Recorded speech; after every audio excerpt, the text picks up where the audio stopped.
అందరికి నమస్కారం అండి. నేను యాక్చువల్‌గా మా ఆవిడ మాట్లాడదనుకున్నాను. మాట్లాడేసింది.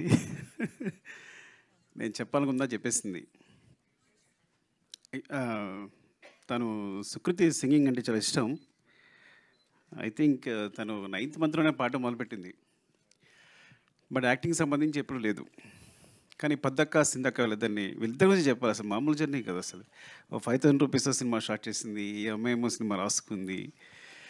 సో, సింధు నాకు మెసేజ్ పెట్టిన తర్వాత సరే అడిగితే తను చేయనంది. సుకృతి అంటే నేను చేయను సేమ్ తను చెప్పినట్టే. నేనేమన్నానంటే అది చెప్పేసాను నేను వీళ్ళకి. తను చేయదు అంటే, కానీ పొద్దక్క ఏముంది ఒకసారి నేను మాట్లాడతానంది. మాట్లాడతానంటే సరే అని తీసుకెళ్ళాను యాక్చువల్‌గా. సరే అయితే నేను కథ వింటానంది తను. సరే నేను కూర్చున్నాను. నన్ను చూసి గెట్ ఔట్ అంది నన్ను సుకృతి. సో నేను బయటకెళ్ళిపోయాను. సో వాళ్ళు మాట్లాడుకున్నారు. కథ ఓకే అయింది. సార్ ఫస్ట్ నుంచి ఏంటంటే తను ఎప్పుడైనా పర్ఫామ్ చేస్తున్నట్టు ఎప్పుడు సరే చిన్నపిల్లల ఫేస్ పెడుతుంది, ఇలా అంటుంది, ఇలా కార్టూన్‌లా గంతులేస్తుంటుంది నా ముందేమో గారాలు పోతుంటుంది. ఎప్పుడు ఒకే ఎక్స్‌ప్రెషన్ పెడుతున్నట్టు డడ్డా అంటుంటది అంతే. సో దీనికి ఎక్స్‌ప్రెషన్సే వస్తాయి అనుకున్నాను నేను. సో అసలు నమ్మకం లేదు నాకు. సో మా పెద్దక్క నేను పంపిస్తే చేస్తుందని అడుగుతున్నా. చేస్తుందంటున్నారు. ఏమో సుకుమార్ కూతురు కాబట్టి చేస్తుంటున్నారా నాకు అర్థం కావట్లా. పోనీ ఇంటికొచ్చాక నిక్కీ బాబు ఉన్నాడు వీళ్ళ కజిన్. ఇద్దరు కలిపి సీన్ డిస్కస్ చేసుకున్నారు. వాడేమో చేస్తున్నాడు, పర్ఫామ్ చేస్తున్నాడు. తిని మాత్రం నువ్వు చేయరా అంటే తను చేయట్లా. పడమ్మ నువ్వు సదా ఒక సీన్ చేసి చూపించవచ్చు కదా నాకు అన్నాను. ఎందుకంటే వాళ్ళకి సంబంధం లేదు సినిమా. బికాజ్ నేను ఎప్పుడు షూటింగ్ రానివ్వను. ఎందుకు షూటింగ్ రానివ్వను అంటే షూటింగ్ వస్తే నాకు కాన్సన్ట్రేషన్ అంతా పిల్ల మీదే ఉంటుంది. పిల్ల మీద షూటింగ్ చేసుకోలేను నేను. ఎప్పుడైనా సాంగ్ జరుగుతున్నప్పుడు రమ్మంట. సాంగ్ జరుగుతున్నప్పుడు చూడండి నీకు కొంచెం ఫ్రీగా ఉండి యాక్షన్ గట్టేమో డాన్స్ మాస్టర్ కొరియోగ్రాఫర్ చెప్తూ ఉంటాడు. సో వీళ్ళకేంటంటే మా డాడీ ఏం చేయట్లేదని. సో నా కొడుకైతే బాగా ఏడిపిస్తుంటాడు. ఏమో అందరూ షూటింగ్ అందరూ చేస్తాను నువ్వు ఖాళీ కూర్చున్నావు అంతే ఏం చేస్తున్నావు అంటుంటాడు. సో సో వీళ్ళ బ్రెయిన్‌లో సుకృతి కానీ నా కొడుకు కానీ ఇద్దరి బ్రెయిన్‌లో అంటే నేను డైరెక్టర్ అంటే ఏం చేయడు సెట్‌లో కూర్చుంటాడు అందరూ వర్క్ చేస్తుంటారు. ఏ నో నో నో యూర్ మీ తమ్ముడు అనుకుంటాడా లేదా చెప్పు. మీ తమ్ముడు అనుకుంటాడా లేదా అనలేదా? అవునవును ఓకే. సరే కరెక్టే. నిజం తను ఎప్పుడు అనదు. బట్ వాడెప్పుడు నా ఉద్దేశంలో వాడికి నేను ఎప్పుడు ఒక డమ్ ఫెలో నేను. సరే ఓకే. సరే చేయదు. సరే నచ్చుపిస్తుంది. వీళ్ళు షూటింగ్ వెళ్ళిపోతున్నారు. నాకు టెన్షన్. అక్కడ ఏం చేస్తుంది? సరే చేస్తుందా? ఒక 2 డేస్ షూట్ తర్వాత ఫోన్ చేశా. గుర్తుందో లేదో పద్దుకు ఫోన్ చేశాను. పద్దక్క చూడు నిజంగా నువ్వు మొహాటంగా చేస్తున్నావేమో ఒక 2-3 షూట్ అయింది అనుకుంటా 1 వీక్ అయింది. నీకు కావాలితే మనీ అంతా నేను ఇచ్చేస్తా. నువ్వు వేరేని పెట్టుకో. నువ్వు మొహాటంతో చేయొద్దు. అయ్యో సార్ మీకు తెలియదని. సరే తర్వాత తన క్లిప్ పంపించింది. నేను షాక్ అయిపోయాను. అసలు ఎప్పుడు తన గురించి సినిమా గురించి మాట్లాడలేదు. పర్ఫార్మెన్స్ గురించి మాట్లాడలేదు. నాకు పర్ఫార్మెన్సెస్ అంటే చాలా ఇష్టం. నేను మీ నంబరు కాస్టింగ్ కోసం నా సినిమాలో ఆర్టిస్టుల కోసం 1 ఇయర్ కూడా కేటాయించాను. రంగస్థలం అయితే ఒక 8 మంత్స్, పుష్ప అయితే ఆల్మోస్ట్ 9 మంత్స్. మీరు నమ్మరు. నా దగ్గర వచ్చిన ప్రతి ఆర్టిస్టు ఎవరైనా అనుకుంటారు అందరూ వచ్చేది కార్డు ఫోటో ఇచ్చేసి వెళ్ళిపోతున్నామని. మా వాళ్ళు ప్రతి ఒక్కరిని ఇంటర్వ్యూ చేస్తారు. వాళ్ళ చేత పర్ఫామ్ చేస్తారు. నేను అన్ని వీడియోస్ చూస్తాను. నాకు అది ఇష్టం బాగా. ప్రతి ఒక్కరి వీడియోస్ చూస్తాను. నచ్చిన వాళ్ళని సెలెక్ట్ చేసుకుంటాను. మళ్ళీ అందులో 10 మందిని పిక్ చేస్తాను. మళ్ళీ వాళ్ళని సెలెక్ట్ చేసుకుంటాను. అంత శ్రద్ధగా చూస్తాను. సో అలాంటిది నేను షాక్ అయిపోయాను తన పర్ఫామ్. మరి పద్దక్క ఏం చెప్పిందో చెవిలో వాళ్ళిద్దరు ఏం మాట్లాడుకున్నారో ఏం చేస్తారో తెలియదు కానీ సో చాలా చాలా బాగా చేసిందని చెప్పడానికి కూడా అసలు నాకు అంత సిగ్గులేదు. నా కూతురు గురించి చెప్పడానికి అస్సలు సిగ్గులేదు బాగా చేసిందని చెప్పడానికి. It's like and and Sindhu as like amazing సీరియస్గా. ఒక సినిమా నా దగ్గర అసిస్టెంట్గా చేసింది కుమార్ 29.5కి అసిస్టెంట్గా చేసింది ప్రతాప్ దగ్గర. అప్పుడు తెలిసింది సడన్గా వచ్చి సినిమా ప్రొడ్యూస్ చేస్తాను అంతే నువ్వు ప్రొడ్యూస్ ఏంటని. వీళ్ళు పట్టుదల చూడండి. చూసుకుని మొత్తం జర్నీ స్టార్ట్ చేశారు. సినిమా కంప్లీట్ చేశారు. ఇలా జరిగింది. తర్వాత అందరం వచ్చి చేరాం. అండ్ స్పెషల్లీ అంటే సింధు ధైర్యం తెలియదు కానీ పాపం తనకున్నది ఏదో ఏం చేస్తుందో అది తెలియదు. మొత్తం ఈ సినిమా కంప్లీట్ చేసింది. క్రౌడ్ ఫండింగ్ తను ఫండింగ్ అదంతా నాకు తెలియదు. బట్ ఒక సినిమా చేయడం ఒక మంచి సినిమా చేయడం కోసం వాళ్ళ పట్టుదల ఇద్దరు కూర్చుని. అండ్ పద్దక్క గురించి చెప్పాలంటే అసలు స్క్రిప్ట్ ఎంత బాగా రాసుకుందంటే చెప్తున్నప్పుడు ఎంత హుక్ అయిపోయానంటే చెప్తున్నప్పుడు ఎంత బాగా రాసుకుంది. సరే బాగా రాసుకుంది. బాగా తీస్తలేదా? ముందు రోజు ఫోన్ చేస్తుంది నేను తీస్తానా సార్ అని. నువ్వు బాగా తీస్తా ఏం పర్లేదు. ఎందుకంటే ఎప్పుడో నేను ఆర్య అప్పుడు కథ చెప్పడానికి వెళ్ళినప్పుడు చిరంజీవి గారికి కథ చెప్పడానికి వెళ్తే చిరంజీవి గారు కథ ఉన్నారు. కథ విని అరవింద్ గారు ఫోన్ చేశారు చిరంజీవి గారికి. అంటే కాదు అబ్బాయికి ఎక్స్పీరియన్స్ ఏం లేదు, ఎక్కడ అసిస్టెంట్‌గా చేయలేదు. చేయగలడా అని అడిగారు అరవింద్ గారు అక్కడి నుంచి. నా ఫోన్ వినిపిస్తుంది. చిరంజీవి గారు ఇక్కడ నుంచి చెప్పారు. అబ్బాయి కథ చెప్పే విధానం చూస్తే గనక కెమెరా పాత్ తీసిన సినిమా హిట్టే, వదిలేసేయి అన్నారు. అంటే కథ ఒకళ్ళు చాలా బాగా చెప్తారంటే బాగా తీయగలరని బాగా నమ్మకం ఉంది నాకు. సో నువ్వు బాగా తీయగలవు, కథ చాలా బాగా చెప్తున్నావు అని చెప్పాను.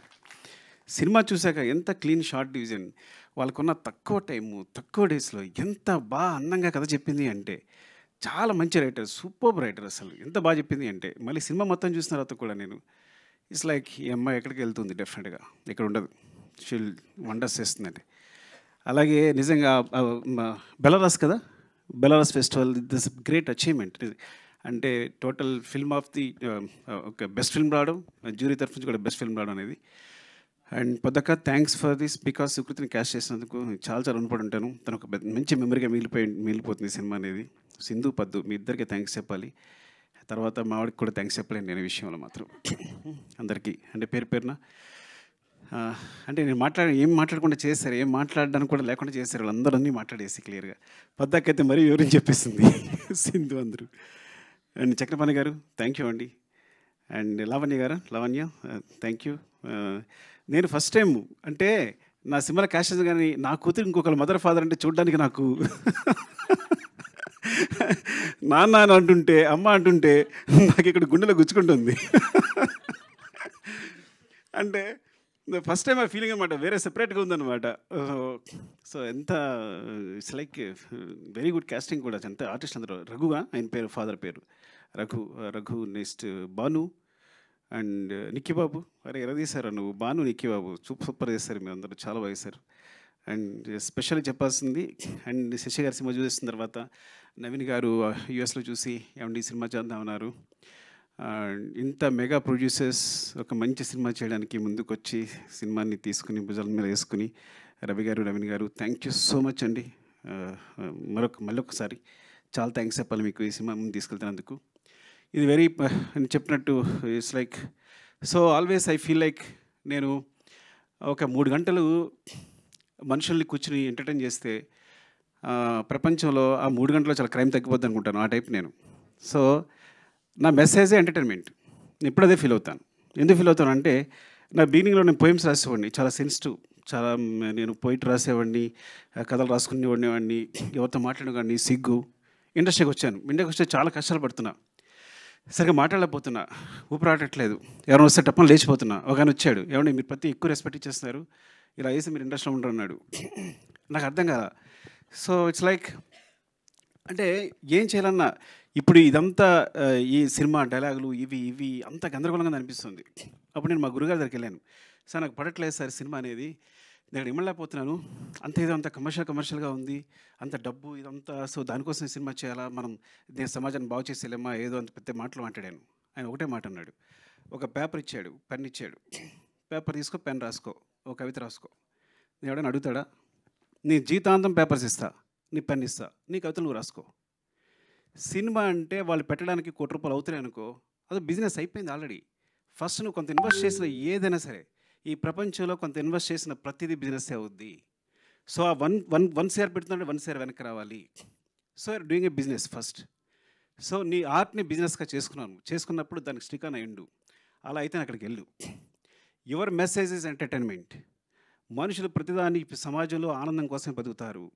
వాళ్ళు ఎంటర్టైన్మెంట్ ప్రతి ఒక్కళ్ళు చివరికి ఆనందం అనే స్థాయిని పొందడానికి ట్రై చేస్తుంటారు. యు ఆర్ గివింగ్ ద ఆనందం అంటే ఎంటర్టైన్మెంట్. That's your message. ఇలా అనుకుంటే సినిమాకి వెళ్ళు, లేకపోతే ఇక్కడే ఉండిపో, కవితలు రాసుకో అన్నాడు. నేను సినిమాకి వచ్చాను. So this is my message is always entertainment. But some times ఎంటర్టైన్మెంట్తో పాటు మెసేజ్ వస్తే అది బోనస్, ఇంకంతకన్నా అదృష్టం ఉండదు. అలాంటి అదృష్టం పద్దక కలిగింది. I'm so jealous of you, really I'm so jealous of you. I see you like this here. ఎప్పుడు గాంధీతాత చెట్టు సినిమా చూసిన తర్వాత ఇప్పుడు చెప్తున్నాను, ఇప్పుడు చెప్పలేదు చిన్నదాని అని. నేను అక్కడ చూశాను, నేను సినిమా చూసినప్పుడు. Really awesome really.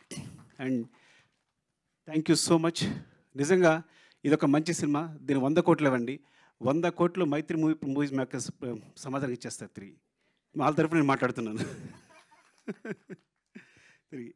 So thank you అండి. Love you so much. ఎవరైనా మర్చిపోతే ఏమనుకోవద్దు. అండ్ మ్యూజిక్ సారీ ఏంటంటే నేచర్ని మనం నేచర్ చూసినప్పుడు ఒక విండ్ ఫీల్ అవుతాం వెనకాల. So wind is like, so నేచర్ని విండ్తో ఫీల్ అయినట్టు ఈ గాంధీ చెట్టుని తన మ్యూజిక్తో ఫీల్ అయ్యాను నేను. Because when I see the trailer, అది అంత సాఫ్ట్గా it's like so underlined and అసలు మ్యూజిక్ వినిపించలేదు నాకు. నేను ఫీల్ అయ్యాను నీ మ్యూజిక్ని. So that's great achievement. And editor Hari and ఇంకా మిగతా టెక్నీషియన్స్ పేరు నాకు సరిగ్గా తెలియకపోవచ్చు, ఏమనుకోవద్దు. And thanks to everyone and media అందరికీ కూడా థ్యాంక్స్ చెప్తున్నాను. బికాజ్ ఇలాంటి సినిమాని సపోర్ట్ చేయండి. సపోర్ట్ చేస్తే it's like it's will be very good for the director and the producer. Main we are the part of the production, but mainly Sindhu for this is for not even for Sukriti. ఈ cinema ఎందుకు థియేటర్లో బాగా ఆడాలి అంటే పద్దక్క కోసం, సింధక్క కోసం చేసాం. లవ్ యూ అండి. Love you all. Thank you.